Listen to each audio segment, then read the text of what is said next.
Well, hello, bookish friends, old and new. This is Daryl here at Fellowship of the Folios, and I am here today with my September wrap-up video. Very excited to share what I all read in September with all of you.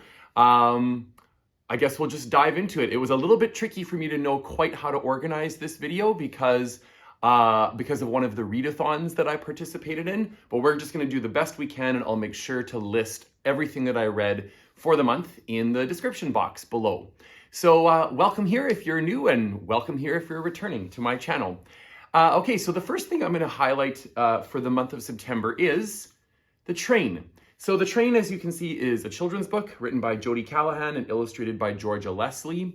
I read this for Canada's National Day of Truth and Reconciliation, which happens at the end of September. And it is a national, I hesitate to call it a holiday. It's a national day of observance where we want to just further acknowledge and further understand the devastating legacy of the treatment of the Indigenous peoples in Canada, and particularly as it relates to the residential school the tragedy. And so I have started several years ago to read through a list of books that was curated by well-known Manitoba Cree author David A. Robertson. And this was the next book on my list. So typically I have read things that are a little bit longer.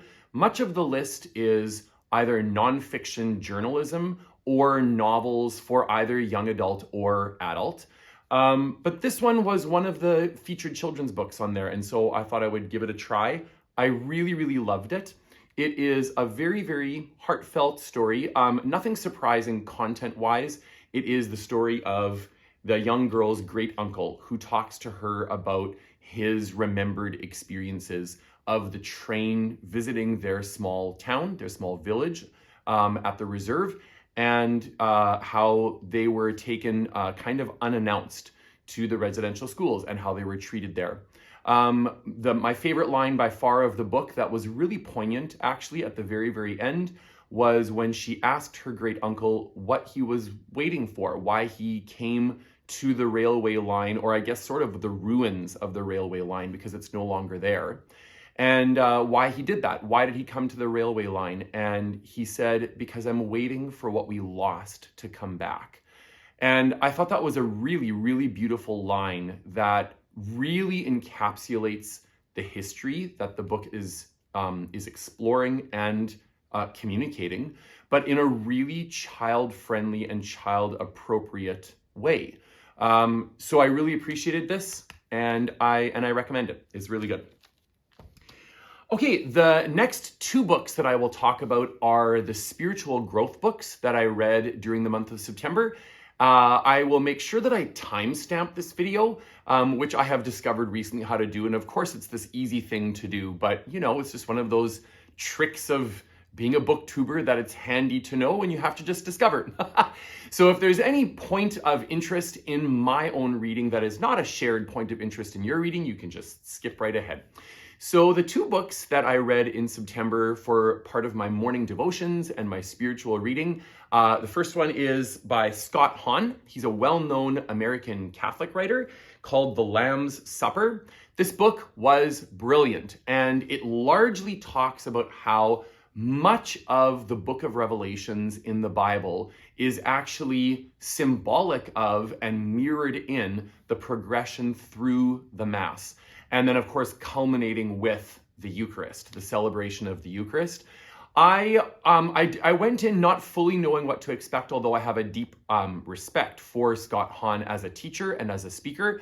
So I figured it would be good. It did not disappoint. It was very, very exciting. What I loved is that he rooted much of his premise for the book, not just in sort of his own ideas or things that he's sort of claiming to have discovered on his own, but he's actually rooting it in a lot of mostly forgotten teaching from the early church fathers who believed the same thing about the book of Revelation and about a lot of the symbolism that we find there that many Christians today find pretty impenetrable, and maybe even a point of kind of contention between differing views of the book of Revelation and how we interpret it. So I really appreciated it. I found it highly convincing, even though myself, I am not personally a Catholic, but I really, really enjoyed it. And I would recommend it, absolutely. And then the next book that I read, which I read as a reread, but for my in real life book club that I have at our church, my wife and I at the church that we attend, was John Mark Comer's Practicing the Way. And I could go on and on and on about this book. This book, I will actually hesitantly project that it ranks among some of my favorite Christian apologetics and Christian growth books of all time. It ranks up there with many of C.S. Lewis's books. It is different than the way C.S. Lewis writes, obviously. So it is a little bit like comparing apples and oranges. But it is just an incredible read. And I think one of the main reasons why I love it so much is that I've come to sort of believe, the older I get especially, and the more experienced I get within the body of Christ, his church, the more that I sort of evaluate how we all function together in the body of Christ, is partially that many of us have a bit of a unique and kind of singular heart for what we want to bring to the church, a singular heart for what we have a passion about in the church. And I came to realize several years ago that my sort of one thing that I just feel somewhat fixated on, but in a holy way, is church unity, the unity of the body of Christ. And I just have a deep longing to see increased unity across Protestant denominations, and then even between the Protestants and the Orthodox and the Catholics. I just feel such a deep heart for us seeing each other as one family of Christ. That's my thing. And so this is what I love so much about Practicing the Way. John Mark Comer draws on virtually every tradition that you could think of. Within the Protestant church, he draws on things ranging from Calvinism all the way to charismatic. He draws on Protestant sources as well as Catholic sources, as well as Orthodox sources. He draws on ancient sources right from the very earliest days of the church, right up to contemporary sources. He draws on quite sort of common sense, sort of spiritual writing sources that we can mostly find today in a somewhat contemporary way, all the way to highly philosophical writings.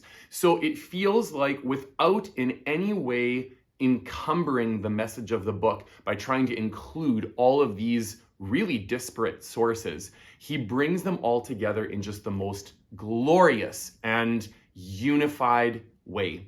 So that is probably my favorite feature of this book and why I love it so much, because it resonates so much with my own personal heart for the church.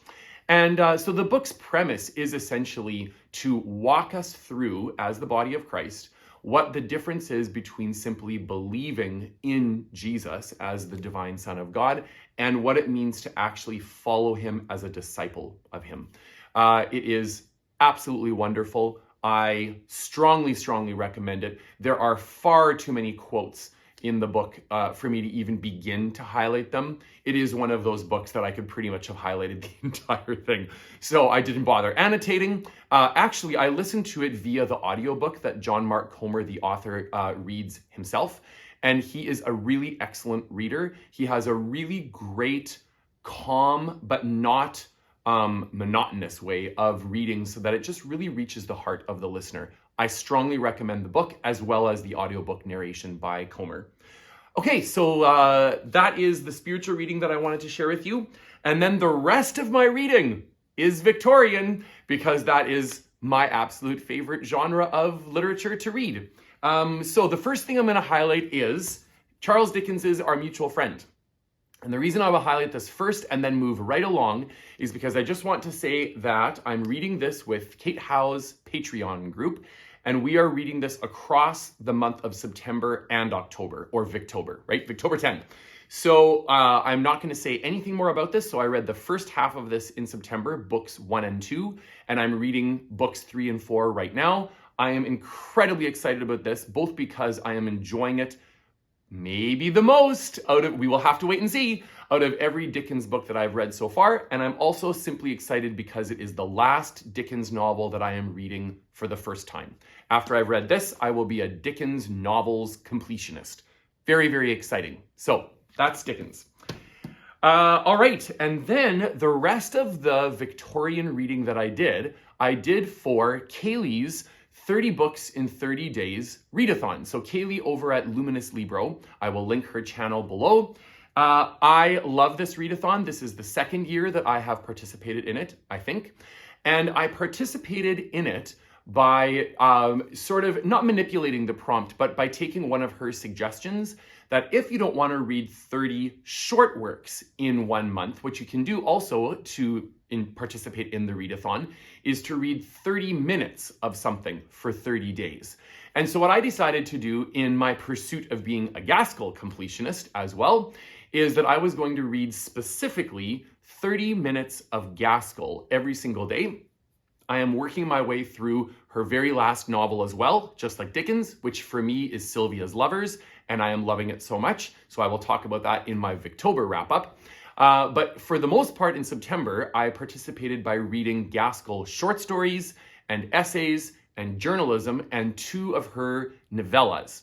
So I'm going to kind of whip through the list without highlighting all of them of what I read. I read, how many is this? 1, 2, 3, 4, 5, 6, 7, 8, 9, 10, 11, 12, 13, 14, 15, 16 things by Gaskell in the month of September. So the first, starting at the top of the list, Company Manners, An Accursed Race, The Poor Clare, The Siege of the Black Cottage, Gaskell's preface to the book Mabel Vaughan, which is by American author Maria Susanna Cummins, I think, who also wrote the wildly popular The Lamplighter during the kind of the Victorian era, but in the States.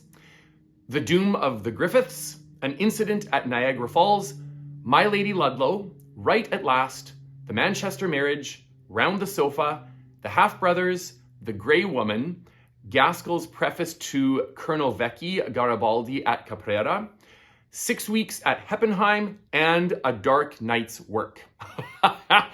I loved everything I read on that list. All 16 of those works. I am certainly not going to talk about each one individually. I am going to highlight a few. So just in terms of some of my favorite short works on this list, and then maybe I'll talk a little bit about the 2 novellas. I really, really highly recommend, if you are new to Gaskell or are not yet a Gaskell completionist and you are interested in exploring some of her short fiction, The Poor Clare is absolutely fantastic. Very autumnal, probably even good for Halloween. There's a little bit of paranormal in there. The Siege of the Black Cottage is one of her short works that is potentially spurious, but I read it nonetheless. That was really, really fun because I got to go on a bit of a scavenger hunt for it. It is very hard to find. I actually had to go back and find in the archives of the journal that it was published in the Victorian era, find the specific article itself using the volume number and the issue number and all that fun stuff. It was great. Gaskell's preface to Mabel Vaughan was interesting just because it sort of opened my eyes to how well read Gaskell actually was. That she was really interested in doing this preface for this work at the request of her publisher. She did it a bit begrudgingly though, so it was a little bit complicated. The Doom of the Griffiths. Oh my goodness. That is another short work that I highly recommend. It is downright harrowing. I actually literally gasped aloud, not once, but twice while I was reading The Doom of the Griffiths. That is a very impacting and harrowing book. Incident in Niagara Falls is also great, also a little bit harrowing, a bit of an example of journalism. I want to highlight Round the Sofa as well. Round the Sofa is a really interesting frame narrative. So it reminded me a lot of what Dickens, among many, many examples in the Victorian era, what Dickens did with Master Humphrey's Clock. So basically, Gaskell just took a whole bunch of her already written short stories and then composed a frame narrative around those short stories to sort of link them in a somewhat coherent way. So the short stories themselves do not have to be read in any specific order. They're utterly independent and freestanding on their own, standalone on their own. But it was really interesting to see how she did it. And it's included as an appendix in one of the books that I will show you in just a moment. Yeah, The Grey Woman, also a huge highlight. I know that Art over at Bookshelf Odyssey speaks very highly of The Grey Woman, and it did not disappoint either. 6 Weeks at Heppenheim was a little bit quieter than I actually thought that it would be, but it ended up also being a really, really beautiful story, even had some romance in it. And then I ended the month with A Dark Night's Work.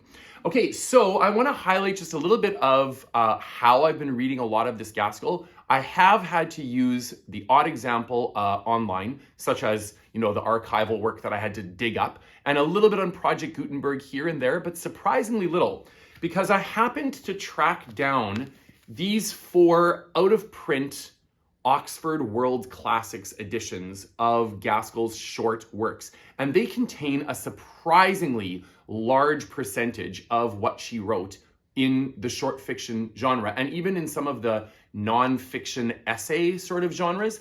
So A Dark Night's Work and other stories, really fabulous. A Dark Night's Work is probably out of the 4 novella-length works that she wrote, as opposed to short stories. I really enjoyed it still. All 4 of them are fabulous, but it's probably my least favorite of the 4. Very, very well written, but I just felt like it took a little bit longer than I would have liked to set the story and get going. A wonderful collection. Cousin Phillis. This one is probably my second favorite of, sorry, I'm going totally out of order here. It's probably my second favorite of the novella and short story collections. Cousin Phillis is absolutely beautiful. There were many things in it that reminded me of George Eliot. Gaskell's ability to just write setting and mood and tone and environment was just so immersive and lyrical and beautiful in Cousin Phillis. A beautiful, beautiful, I hope that you can see it with the glare. It's a bit plasticized on the cover here. Beautiful, beautiful work. All right, then I'm going to highlight the Moorland Cottage. The Moorland Cottage is probably my third favorite of the 4. Again, very, very strong though. Another connection though to Eliot. The Moorland Cottage is seemingly the inspiration for Eliot's The Mill on the Floss. So I highly recommend that as well. It's really wonderful, has a wonderful climax. It's a terrific short work. And then finally, I'm going to just talk about this collection, My Lady Ludlow. My Lady Ludlow would be my favorite of these 4 kind of novella-length works, and then dispersed with all of the short stories that are included. My Lady Ludlow is incorporated into Round the Sofa, this kind of framework narrative that Gaskell set up. So it was wonderful. I loved My Lady Ludlow's fleshing out of the characters. So like many of you, I'm sure, I have enjoyed both mini-series that the BBC did of Cranford and then Return to Cranford, featuring just such an incredible, stellar cast. My Lady Ludlow is one of the 3 works that is featured in the original miniseries of Cranford. And I find My Lady Ludlow Lady Ludlow in the series, the miniseries that is, very, very fascinating and utterly convincingly portrayed by Francesca Annis, I think. But this novella kind of blew my mind, which is maybe why I loved it so much. It fleshes out her backstory, and we start to realize why it is that in the movie we see her stick so stubbornly to the class system and her belief that it is, just part of God's created order, that this is how life should be and the roles we should all play, which can come across, it's very compelling in the miniseries. Obviously, most of us, if not all of us watching, would disagree with this sentiment of hers, but it's portrayed really, really compellingly so that you sort of wonder, how did she become this way? Is she just a product of her time? All of those things are great, and it leaves it like it leaves it in the miniseries in such a way that it is still satisfying. However, the novella fleshes out her backstory and really created a sympathy in me for my Lady Ludlow, even though obviously I would strongly, strongly disagree with her notion of the class system. Obviously I would. It made her sympathetic, which is not a word that I would use in the miniseries. I would maybe use the words strong. I would use the words loyal. I would use the word caring in some limited regard for her character. I really believe that she wants to do the right thing, but she's just caught in this belief, this ideology of how society should run. But in this book, I found her to be sympathetic. My heart just absolutely went out to her. So I strongly recommend My Lady Ludlow if you are working your way through Gaskell's fiction, or if you're actually just wanting to dip your toes in for the first time. It wouldn't be the worst place to start. All right, and then finally, I'm going to just highlight one more time, because I did already in a couple of my videos, this collection, this collected works of Gaskell. Again, this is volume 1. Hope you can sort of see that.